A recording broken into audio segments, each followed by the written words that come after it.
Hallelujah, praise the Lord. खुदावंद का शुक्र करते हैं आज के दिन के लिए, इस वक्त के लिए कि एक दफ़ा फिर मौका मिला कि आप सबके साथ कनेक्ट कर सकूं। और आप सबकी बहुत शुक्रगुजार हूं कि आप मेरे यूट्यूब चैनल को, फेसबुक पेज को, इंस्टाग्राम को लाइक करते हैं, शेयर करते हैं, कमेंट्स डालते हैं।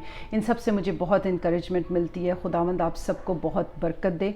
आज जो मैं आपको कलाम के हिस्से में से इंकरेज करना चाहूँगी वो है mark chapter 4 and it is from verses 35 to 41. I'll start reading from verse 37, and in this scripture we learn that how the wind and the waves obey Jesus. और इसमें हम ये सीखते हैं कि किस तरह से जब तूफ़ान और आता है और कश्ती पानी से भरी चलती है तो जो खुदावंद के शागिर्द हैं वो इस बात को सोचते हैं, उनको फ़िक्र होती है कि शायद कुछ हो जाएगा। लिखा है कि and a great windstorm rose and the waves beat into the boat so that it was already filling. But he was in the stern asleep on a pillow, and they awoke him and said to him, Teacher, do you not care that we are perishing? और वो यीशु से कहते हैं कि Teacher, do you not care that we are perishing? वो ये समझते हैं कि शायद अब they will perish because of the storm, because the boat was filled up with the water. क्योंकि कश्ती जो है वो पानी से भरी जा रही थी और बहुत ज़्यादा आंधी चल रही थी और यीशु जो है वो पीछे गद्दी पर सो रहा था और वो समझ रहे थे कि शायद अब वो हलाक हो जाएंगे। उन्होंने जगा कर कहा, आए उस्ताद, क्या तुझे फ़िक्र नहीं कि हम हलाक हुए जाते हैं? तो हम यहाँ देखते हैं कि इस सिचुएशन को यीशु मसीह ने किस तरह से कंट्रोल किया। और मैं आपको इनकरेज करना चाहूँगी कि चाहे कितने भी ज़िंदगी में आंधियाँ और तूफ़ान आ जाएं, आपको ऐसा लगे कि शायद कश्ती जो है वो पानी से भर चुकी है, शायद पता नहीं क्या हो जाएगा, शायद यू विल पेरिश। याद रखिए कि खुदावंद को आपकी बहुत फ़िक्र है, बहुत ज़्यादा वो आपसे मोहब्बत करता है और उसने हमेशा अपना कंपैशनेट हाथ आगे बढ़ाकर आपको बचाया है। और वही इस चीज़ की कुदरत और कुव्वत रखता है कि उसके नाम से ही आप शिफा पा जाते हैं, उसके नाम से बंद दरवाजे जो हैं वो खुल जाते हैं। कलाम में लिखा है वर्स 39 में, then he arose and rebuked the wind and said to the sea, peace be still. उसने उठकर हवा को डांटा और पानी से कहा, साकत हो, थम जा। बस हवा बंद हो गई और बड़ा अमन हो गया। हम उस यीशु को मानते हैं जिसकी एक आवाज़ से ही आंधी और तूफ़ान जो हैं वो रुक जाते हैं। सो चाहे आप किसी भी किस्म के क्राइसिस से, फाइनेंशियल क्राइसिस से, मैरिज प्रॉब्लम से, फैमिली प्रॉब्लम से, बीमारी, दुख, तकलीफ़, परेशानी, जॉब लॉसेस, कोई भी सिचुएशन क्यों ना हो आपकी जो आपसे बर्दाश्त नहीं हो रही और आपके अंदर शायद खौफ आ रहा है कि पता नहीं क्या होगा हमारे साथ, तो याद रखिए कि हमें खुदावन यीशु मसीह के कदमों में आने की ज़रूरत है। हमें उसको पुकारने की ज़रूरत है। वो जानता है कि आप किस सिचुएशन में से गुजरे हैं। ही नोज़ दैट, और वो आपको बचाएगा। आप उसको पुकारें और वो आपको बचाएगा। लिखा है, and the wind ceased and there was a great काम।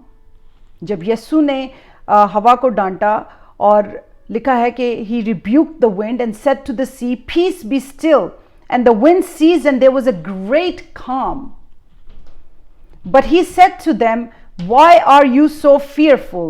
How is it that you have no faith? दो बातें जो बहुत ही, दो सवाल जो खुदावन यीशु मसीह ने अपने शागिर्दों से कहे और वो ये थे, why are you so fearful? Because fear attacks the faith of a believer. How is it that you have no faith?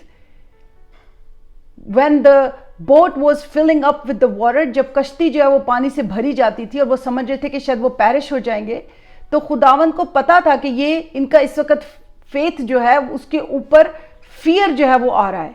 इसलिए एज ईमानदार होने के नाते एक ईमानदार, एक बिलीवर जो है उसकी लाइफ जो है वो इतनी फेथफुल और इतनी ओबीडियंस में होनी चाहिए कि वो हर किस्म के हालात में इस बात का ख्याल रखे कि फियर जो है वो फेथ के ऊपर ना आ जाए, बल्कि फेथ जो है it should overcome fear. In the name of our Lord Jesus Christ, when you call upon his name, there will be peace around you. You should not be afraid of what's happening, but you should call upon his name because he cares for you. And they feared exceedingly and said to one another, who can this be that even the wind and the sea obey him. We serve a mighty God. We serve a powerful Lord. We need to exalt him and praise him and call upon his name whenever we need him, and not allow the fear to take away the faith from our minds and our thoughts and our heart when we go through a situation or circumstances. It is written, who can this be that even the wind and the sea obey him? We just need to stay firm on our belief. We need to be strong in our belief. It's written in on chapter 14 verse 27. It is written, peace I leave with you, my peace I give to you, not as the world gives I give to you. Let not your heart be troubled, neither let it be afraid. John chapter 14 verse 27. It is written, मैं तुम्हें इत्मीनान दिए जाता हूं, अपना इत्मीनान तुम्हें देता हूं, जिस तरह दुनिया देती है मैं तुम्हें उस तरह नहीं देता, तुम्हारा दिल ना घबराए और ना डरे.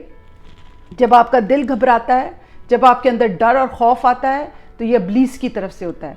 सो आइए हम अपनी आंखों को बंद करेंगे और हम खुदा से दुआ करेंगे कि यीशु नासरी तू हमें छू, तेरा लहू हमें अपने में छुपा ले. हालेलुया. और हर किस्म का डर और खौफ, और जब हमारा दिल घबराता है तो खुदावन तेरी तसल्ली जो है वो हमें छुए. Hallelujah, hallelujah. कदूस कदूस कदूस रब्बुल फौज, आसमान और ज़मीन के खालिक और मालिक, इज़्ज़त और जलाल के बादशाह, तेरी हमद और तेरी सना हो. तू ही इज़्ज़त और ताज़ीम के लायक है खुदावंद, तू ही हशमत और बुजुर्गी के लायक है खुदावंद. हम तुझसे दुआ करते हैं खुदावंद कि दुनिया में जिस किस्म के हालात हैं खुदावंद, जिस वक्त में से हम इस वक्त गुजर रहे हैं अपनी जिंदगी में खुदावंद, और खुदावंदा खास तौर पे हमारे खानदानों पर में खुदावंदा जो मुश्किल है, परेशानी है, दुख है, तकलीफ है, बीमारी है, बेरोजगारी है खुदावंद, बेऔलादी है खुदावंद, यीशु मसीह के नाम से जाती रहे खुदावंदा. हर किस्म की बेचैनी, हर किस्म का खौफ जो इस वक्त खुदावंदा हमें व्यूअर्स वॉच कर रहे हैं खुदावंद, अगर उनके अंदर किसी किस्म का खौफ है खुदावंद, अगर उनके किसी किस्म का उनके अंदर डर है खुदावंद, तो वो यीशु मसीह के नाम से जाता रहे खुदावंद, और वो अपने ईमान में मजबूत हो खुदावंद. यीशु मसीह के नाम से खुदावंद मैं इनके घरानों को तेरे लहू में छुपाती हूं खुदावंद. मैं खुदावंद इनके बच्चों को तेरे लहू में छुपाती हूं, इनके फाइनेंसेस को, इनकी जॉब्स को, इनकी सिचुएशन को खुदावंद तेरे लहू में छुपाती हूं, इनकी हर एक चीज को तेरे लहू में छुपाती हूं खुदावंद. तेरा लहू खुदावंद इनको प्रोटेक्ट करे खुदावंद, तेरे पाक रूह की गाइडेंस इनकी जिंदगी पर आए खुदावंद, और ये अपने ईमान में मजबूत होते जाए. यीशु मसीह के नाम से तू मेरी दुआ को सुन और कबूल कर. आमीन. खुदावंद आप सबको बहुत बरकत दे. God bless you all.